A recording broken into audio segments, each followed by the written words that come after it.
Riding Freedom by Pam Munoz Ryan. In the beginning.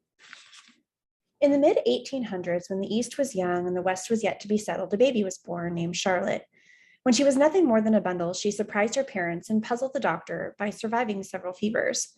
Folks said that any other baby would have died, but Charlotte was already strong. She walked before most babies crawled, she talked before most babies babbled, and she never cried, unless someone took something away from her. A few months after Charlotte's second birthday, on a blustery evening, she rode with her parents toward their small farm in the New Hampshire countryside. Their horse-drawn wagon was rickety and swayed back and forth with each gust of wind. Thunder made the horses skittish, and they reared and struggled in their harnesses. Charlotte sat up straight in her mother's lap, watching the trees waving in the wind and listening to the horses' loud whinnies. Her father tried to settle the team, and her mother held Charlotte snugly and sang a song to comfort her. But Charlotte wasn't afraid. A crack of lightning lit up the countryside, and the horses lurched forward, reeling down the road, out of control. "Hold on!" yelled her father. "Stop!" screamed her mother. "Keep them straight! Keep them straight!"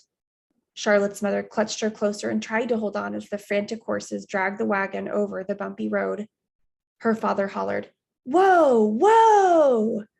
But the horses had already lunged down a steep hill crowded with trees and boulders. Tree limbs smacked the horses, frightening them even more. The wagon followed, plunging over the side and smashing into tree trunks before it overturned on a rocky ledge. Charlotte was thrown free of the splintered wagon and landed in a bed of tall grass. Her father and mother were killed instantly. Unharmed, Charlotte waved to the snuffling horses who were now free of the wagon. Like nursemaids, they hovered around her. At times, they whinnied as if calling for help. Rain drenched the countryside, and Charlotte shivered through the night, but the horses stood close by, protecting her from the rain and nuzzling her with their warm breath. The horses were still keeping watch over Charlotte when neighbors found her the next morning. She was holding so tight to one of the horses' reins that they didn't dare pry it out of her hand. The old doctor, who had known Charlotte since she was born, wasn't at all surprised that she survived the crash. Instead of taking the horse's rein out of Charlotte's hand, he cut the leather well above her grip. "She might as well have something to hold on to," he said. "She hasn't got much else. There's no other family to speak of." The doctor looked up at the people who had found her. "We got enough mouths to feed," said the man, and he and his wife turned away. "I hate to think you'll grow up in an orphanage," the doctor said as he carried Charlotte. "But if anybody can make it alone in this world, it's you. Since the day you were born, you've been determined as a mule and tough as a rawhide bone." Chapter 1. After 10 years at the orphanage, Charlotte wasn't like most girls her age. And who knew if it was growing up like a follow-along puppy in a pack of ruffian boys, or if it was just her own spit and fire. But she never had a doll or a tea party. She couldn't sew a stitch, and she didn't know a petticoat from a pea pod. Wild hair sprang out of her brown braids, and her ribbons dangled to her waist untied. Her frock was too big and hung like a sack on her small frame. Smudges of dirt always covered her, and instead of girl-like lace for as long as anyone could remember, she wore a strip of leather rein tied around her wrist. Charlotte's greatest misfortune was that Mrs. Boyle, the cook, had been put in charge of her. With the shape and personality of a very large toad and without a mothering bone in her body, Mrs. Boyle certainly wasn't going to teach Charlotte how to be ladylike. She couldn't be bothered with Charlotte except to order her around the kitchen. And although Charlotte knew how to boil oats and make mush for an army and could peel mountains of potatoes and scrub pots and pans, Mrs. Boyle still yelled at her for the littlest things, for being too noisy or too quiet, for gazing out the window at some horse in the pasture that needed to be ridden. Being in the kitchen was a thorn in Charlotte's side, and she hated it worse than falling in a real briar patch. Every day, Charlotte did her chores in the kitchen as fast as she could. Then she hung up her apron and headed for the only place that made her happy, the stables. Today, Charlotte hurried there with one thing on her mind: winning the pasture race. As soon as Charlotte approached, the horses started moving toward their gates and hanging their heads over to be petted. The smell of the sweet, dank hay and the horses comforted her like an old quilt on a cold day. The elderly stable master was raking the stalls. "Hi, Vern. Is Freedom ready for the race?" "Miss Charlotte, that horse is always ready to run, and as much as she takes a shine to you, I expect you could talk to her to the moon and back." Vern was tall and thin, with leathery skin the color of coffee with no milk. He tended the stables with a quiet, gentle nature. He didn't talk much to anyone else, but he loved to tell Charlotte stories, most of them true.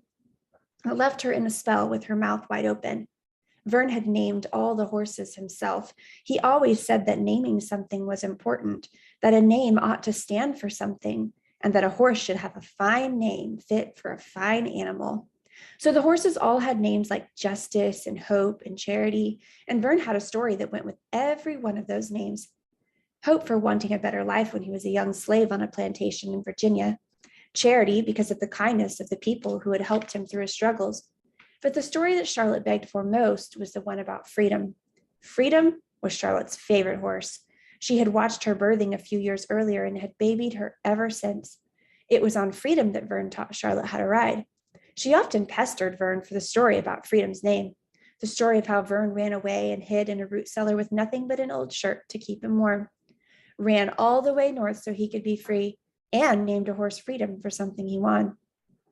"You gonna beat William in the race today?" asked Vern. "I aim to. He deserves to be taken down a peg." William was 13 and he bullied the younger boys. He threw rocks at the cats and kittens. He whipped the horses, and he couldn't stand that Charlotte was better than he was at climbing trees and riding horses. "I expect you will," said Vern. "Freedom trusts you. William's riding Justice, and Justice just as soon throw him off. That boy is full of no respect for horses. You know what I always say?" Charlotte knew it in her heart. "A horse rides the way it's ridden," said Charlotte. Vern nodded his head, and Charlotte led Freedom from the stall. The pasture fence was already lined with boys sitting on the top rail waiting for the races to start. Mr. Millshark, the overseer, walked up and down in front of the starting line waiting for the riders. He was the shortest, fattest, most mean-spirited man that Charlotte had ever known. His beard and hair were almost the same color as his dimpled white skin, and he reminded Charlotte of a plump new potato.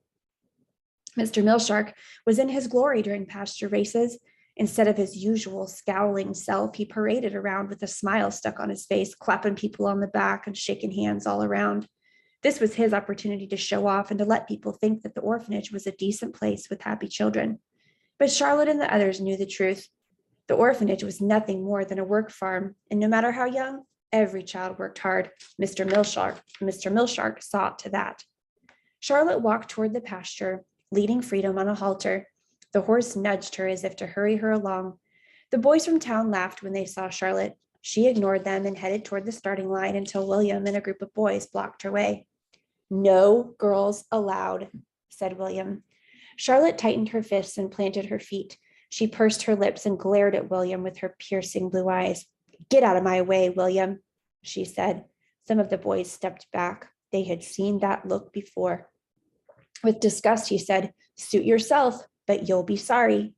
The riders mounted and readied the horses. Mr. Millshark raised the flag. "Go!" he yelled. The riders hollered at their horses and pressed them to start running.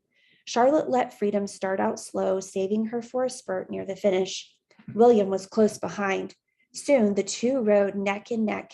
But in the second lap, Charlotte let William take the lead. Charlotte knew her horses. Justice was a Dobbin, gentle at heart, and didn't take kindly to being ridden hard. William was pressing him, and the poor horse would tire out soon.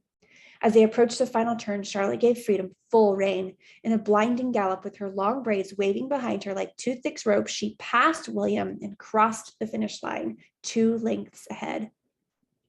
The townspeople clapped, and Charlotte heard the boys from the orphanage give a wild cheer.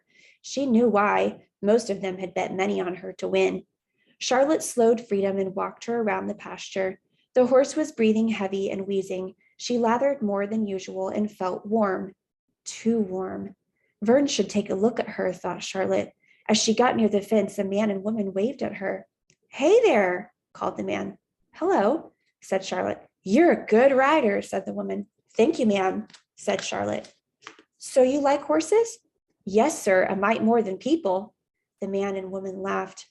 Worried about Freedom, Charlotte said, "I have to go now," and she headed toward the barn. Charlotte patted Freedom's neck. "You okay, girl?" William caught up to Charlotte. "You come to congratulate me, William? I hope you like winning, because that's the last race you'll ever run." "And how you gonna stop me, William?" "I got my ways, and like I said before, you'll be sorry." "I ain't got time for you, William. I got a sick horse needs tending." And Charlotte rode ahead. But what William said needled her, and when she glanced back, she didn't like what she saw. William was talking to Mr. Millshark, and Mr. Millshark was patting him on the back and listening with a concerned look on his face. Vern was worried about Freedom. The last few days, she's been acting kind of funny and hasn't been eating like usual, but it didn't seem to be nothing serious. She don't look good now, though. Let's put her to bed, he said. As they rubbed her down, Freedom tried to nip at her own stomach. Maybe it's just a touch of colic, Vern reassured Charlotte. But by the time they got her into the stall, Freedom fell to her knees and then lay down. I'm going for some water for the fever, said Fern. He wouldn't say so, but Charlotte knew it was serious. She knelt next to the horse, stroking her head. Freedom lay motionless except for her labored breathing. Charlotte swallowed hard to keep back the tears. Charlotte!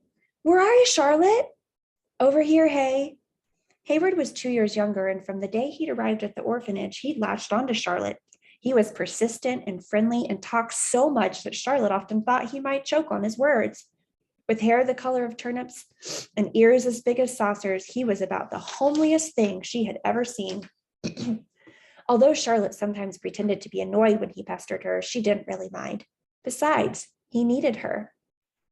One afternoon 3 years ago, soon after Hayward arrived at the orphanage, Charlotte had walked behind the barn to find him taking on William and 2 other older boys. Where did you get those ears? Was your mother an elephant? Yelled William. Can you hear out of those things, or are they just for decoration?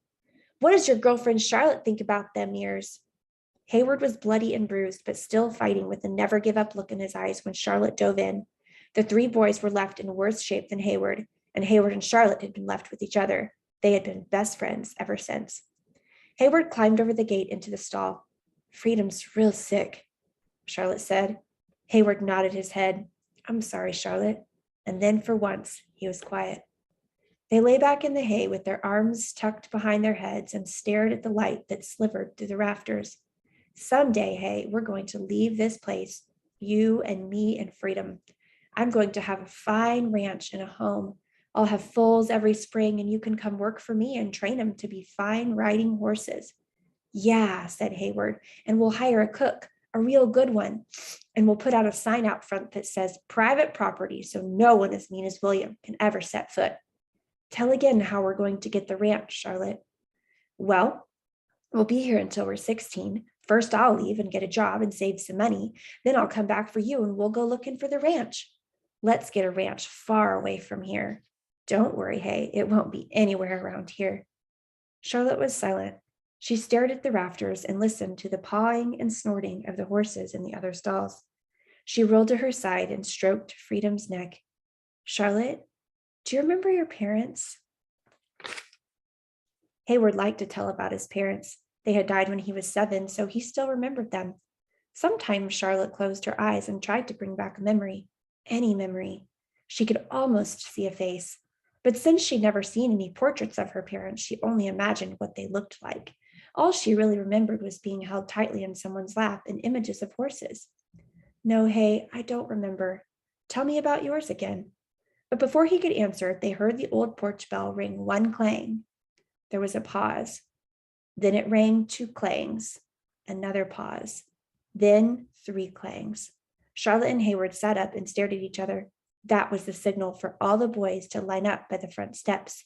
It meant that one of the families that visited the orphanage today wanted a closer look at one of the boys. It meant someone would be adopted.